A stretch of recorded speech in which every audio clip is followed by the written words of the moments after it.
ये जो supreme court का फैसला आज मतलब आ गया, डिटेल जजमेंट हमारे सामने, और जिसमें से जो भी बहस हो रही है, और जो 17 को आपसे भी मेरी बात होती रही और भी बहुत से लोगों से बात होती रही जहां पर यही एनालिसिस था कि तहरीक इंसाफ की पोजीशन जो है, अगर बहुत बड़ी कोई धांधली ना हो तो बड़ी मुस्तहकम थी। अब उस पर क्या फ़र्क पड़ेगा सुप्रीम कोर्ट के इस फैसले से, ये जो 13-14 कॉन्स्टिट्यूंसीज में जहां पीटीआई की पोजीशन स्ट्रांग थी?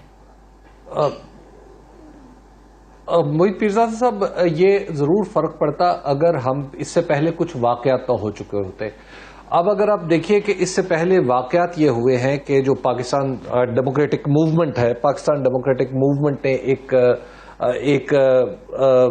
जो वोट ऑफ नो कॉन्फिडेंस के ज़रिए हुकूमत को हटाया, और पीडीएम की जो ये कोशिश है इसको खालिस्तन सियासी भी नहीं समझा जा रहा, लेकिन बहुत सारे लोग ये समझते हैं कि खालिस्तन सियासी नहीं, इसके अंदर कुछ दूसरी कुव्वतों का भी अमल दखल है।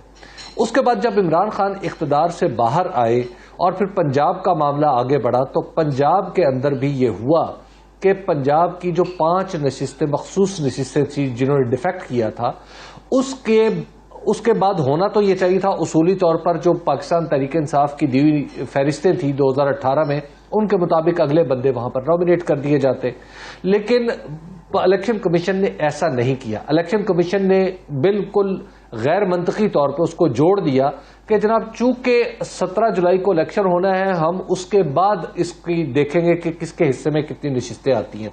तो यहां से एक सिग्नल जाना शुरू हो गया। तो ऐसी सूरत में यह वाकया हो जाना, ये पिछले वाकयात जिनकी तौजी मैं अर्ज कर रहा हूं कि खास अंदाज में की जाती है, इसी तरह इस वाकये की तौजी भी या इस फैसले की तौजी भी अगर इसी अंदाज में की जाए तो कोई बेजा नहीं होगा।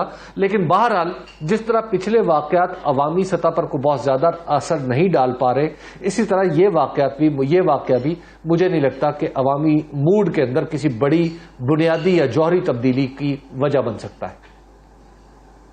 अच्छा, मेरे साथ रहिए, मैं वापस आ रहा हूं कमर जमान कारा साहब की तरफ। कारा साहब, ये जो आर्टिकल 6 है, ये 1973 के आइन में former prime minister of Pakistan Zulfikar Ali Bhutto साहब ने, जो चेयरमैन और फाउंडर है पाकिस्तान पीपल्स पार्टी के, उन्होंने डाला।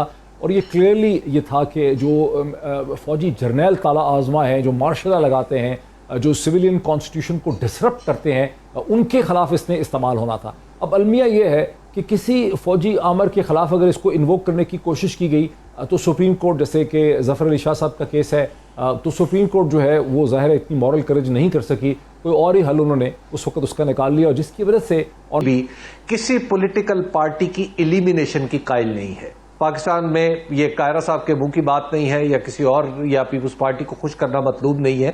ये तारीखी हकायक हैं कि पाकिस्तान पीपल्स पार्टी ने हमेशा अपनी मुखालिफ तरीन जमातों को बर्दाश्त भी किया है, और कभी ना कभी उनके साथ कोई, बिलखुसूस अगर PMLN की और पीपल्स पार्टी की तारीख उठा के देख लें तो वो बड़ी तल्ख है, लेकिन इसके बावजूद पीपल्स पार्टी ने उनके साथ वक्तन फोक्तन हाथ भी मिलाए हैं। लेकिन और अगर अब जब काबीना का इजलास होगा तो मेरे किसी वाइल्ड इमेजिनेशन में भी नहीं है कि पाकिस्तान तहरीक इंसाफ के खिलाफ आर्टिकल 6 की कार्रवाई का कोई भी हमायत, किसी भी किस्म की हमायत वो पाकिस्तान पीपल्स पार्टी की तरफ से आएगी। ये तो है मेरा बिलीफ, जो मैं एक रिकॉर्ड के बुनियाद पर कह रहा हूं। लेकिन एक दूसरी तरफ है कि पाकिस्तान पीपल्स पार्टी की पॉलिटिकल मजबूरी, उसे यह भी देखना है कि उसने एक इत्तेहाद के साथ चलना है, इत्तेहाद को लेके आगे बढ़ना है। बल्कि अगर ये मैं गलत नहीं हूं तो ये जो मौजूदा हुकूमती इत्तेहाद है, दरअसल इसको कार्व आउट ही पाकिस्तान पीपल्स पार्टी ने किया है। अगरचे इसमें जो लीडिंग पोजीशन है वो पाकिस्तान मुस्लिम लीग नून की है, लेकिन पाकिस्तान पीपल्स पार्टी इसकी रूह रवां है। अब इसके सामने दो चीजें आएंगी, अगर तो क्या मुस्लिम लीग नून एक elimination of a political party through एक डाउटफुल प्रोसेस के आर्टिकल 6 लगा के किसी शख्सियत पर या किसी उसके साथियों पर और पॉलिटिकल लोगों के ऊपर लगा के अगर आपने एलिमिनेट करना है, तो पीपल्स पार्टी भी इस वक्त दोराहे पे आ जाएगी कि क्या वो ऐसा करे या ना करे। लेकिन मैं आपको बता रहा हूं, कायरा साहब शायद वो बिल्कुल क्लियर, उनका अपनी वो जिम्मेदार ओहदे पर फाइज है, उनका अपना पॉलिटिकल कैरियर है, उनका माजी भी और उनका मुस्तकबिल भी है। लेकिन मैं इस बात पे यकीन रखता हूं कि पाकिस्तान पीपल्स पार्टी इस तरह की किसी कोशिश का हिस्सा बनती हुई मुझे नजर नहीं आ रही, और जाहिर है कि मैं भी जो सवाल पूछ रहा हूं वो कायरा साहब का जो इतना शानदार माजी है एक मंजे में सियासतदान की हैसियत से, एक प्रो डेमोक्रेसी पॉलिटिशियन की हैसियत से, उसके हवाले से मैं बात कर रहा हूं। ब्रेक लेते हैं, ब्रेक के बाद इस इंटेंस डिस्कशन कंटिन्यू करते हैं आफ्टर द ब्रेक। मुझे चलना चाहिए सीधा अली हैदर जैदी साहब की तरफ। अली हैदर जैदी साहब, आपने बड़ी पेशेंस से सुना, कमर जमान कायर साहब को भी सुना, आपने हबीब अकरम साहब को भी सुना। अब आपका इस वक्त आर्गुमेंट क्या? देखिए, जहां तक इलेक्शन का मामला है तो इसमें पीएमएलएन 1 जीते या 2 जीते, दरअसल ये पीएमएलएन की फतह ही कंसीडर की जाएगी। उसकी वजह यह है कि ये 20 की 20 नशिस्तें पीएमएलएन ने हारी हुई थी और इन 20 में से 10 नशिस्तें जो थी वो पीटीआई ने जीत रखी थी। तो लिहाजा पीएमएलएन को तो 1 सीट मिल गई, 2 मिल गई, 8 मिल गई, वो तो उसकी फतह ही फतह है। लेकिन उसे कम से कम 9 सीटें चाहिए अपनी हुकूमत को बरकरार रखने के लिए। और इस वक्त जो सबसे ज्यादा आप यूं कहिए कि जोर आजमाई हो रही है वो लाहौर के अंदर हो रही है, क्योंकि पाकिस्तान तहरीक इंसाफ ने लाहौर के अंदर डेंट डाला था 2018 के इलेक्शन में। अगरचे यहां पे फिर भी फातेह जमात पीएमएलएन ही थी, लेकिन बहरहाल पाकिस्तान तहरीक इंसाफ ने अपना वोटर पैदा किया था। अब लाहौर को 4 सीटें जीती थी 2018 में। देखिए कि 2 मिनिस्टर्स को जी, तो लाहौर को रिकवर करने के लिए, यानी लाहौर से जो यानी ये जो पाकिस्तान तहरीक इंसाफ का जो वोटर है उसको, यानी पाकिस्तान तहरीक इंसाफ की नशिस्तों का सफाया करने के लिए पीएमएलएन ने अपने 2 वज़रा मैदान में उतारे हैं। उनको बाकायदा तौर पर एक वफाकी वजीर को और सूबाई वजीर को कैबिनेट से रिजाइन करवा के उन्हें हलकों में भेजा है ताकि तुम आप लोग जाके हलकों में काम करें और उन मखसूस हलकों में जो जहां पे खुद मिसाल के तौर पर अयाज सादिक साहब का हलका जो हुआ करता था एक जमाने में, उसके जो अंडर पीपी 158 है वहां पे काम करें।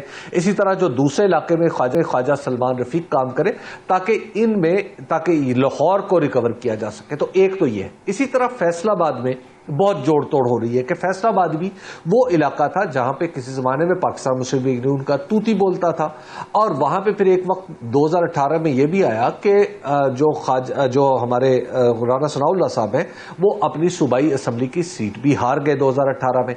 तो अब वहां पर भी रिकवरी की कोशिश की जा रही है। इसी तरह दूसरी कोशिश जो है वो एक जमाने में जो खुशाब था वहां पर भी बहुत पीएमएलएन को हमेशा बड़ी सपोर्ट रही थी। एक जमाना था पीपल्स पार्टी का, फिर वो पीएमएलएन में कन्वर्ट हो गया। अब जब पाकिस्तान तहरीक इंसाफ को वहां पर वोट मिले तो अब वहां पर कोशिश की जा रही, क्योंकि वहां पर पीएमएलएन जो है वो माफ कीजिएगा पीटीआई जो है वो आपस में झगड़ रही है। तो इस झगड़े में से वहां पर पीएमएलएन समझती है कि वहां पर अपना जो मामला है उसको सीधा कर लिया जाए। जो फिर शेखुपुरा, चूंकि लाहौर के बिल्कुल एडजेसेंट है, तो शेखुपुरा में खुद एक वफाकी वजीर बेमहकमा जो है वो उनका हलका है जिसके नीचे ये सूबाई असम्बली की सीट है। वहां पर भी कोशिश ये हो रही है कि वहां पर भी मुस्लिम लीग नून रिकवर करे और शेखुपुरा में वही थंपिंग मेजॉरिटी हासिल करे जो एक जमाने में उसे हासिल थी। तो लिहाजा उन्होंने पीएमएलएन ने अपनी 9 नशिस्तें पूरी करनी है कम अज कम, ताकि वो हुकूमत को, अपनी मौजूदा हुकूमत को बरकरार रख सके। अगर 9 में से 2 कम होती हैं, 3 कम होती हैं तो हुकूमत तो खतरे में पड़ेगी, लेकिन एट द सेम टाइम ये जो 2, 3, 4, 5, 6, 7 हत्ता के 8 सीटें भी ये पीएमएलएन के लिए तो मुनाफे की बात होगी। लेकिन अगर पीएमएलएन को सिर्फ 9 ही मिलती हैं तो भी क्या हमजा बिल्कुल खतरे से बाहर हो जाएंगे इस असेंबली के अंदर, या परवेज इलाही की जो जोड़ तोड़ है, जो मैनिपुलेटिव स्किल्स हैं, वो फिर भी उनके लिए खतरा हो सकती हैं?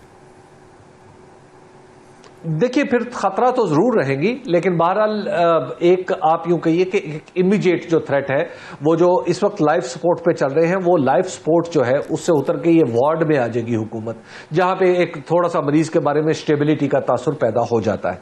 और जहां तक आप ये अगर इस सवाल को इससे जोड़े कि क्या हम इस्तेहकाम की तरफ जा रहे हैं, तो डॉक्टर साहब मुझे अफसोस के साथ कहना पड़ रहा है कि ये 20 की 20 नशिस्तें अगर पीएमएलएन जीत जाए तो भी हम इस्तेहकाम हासिल नहीं कर पाएंगे।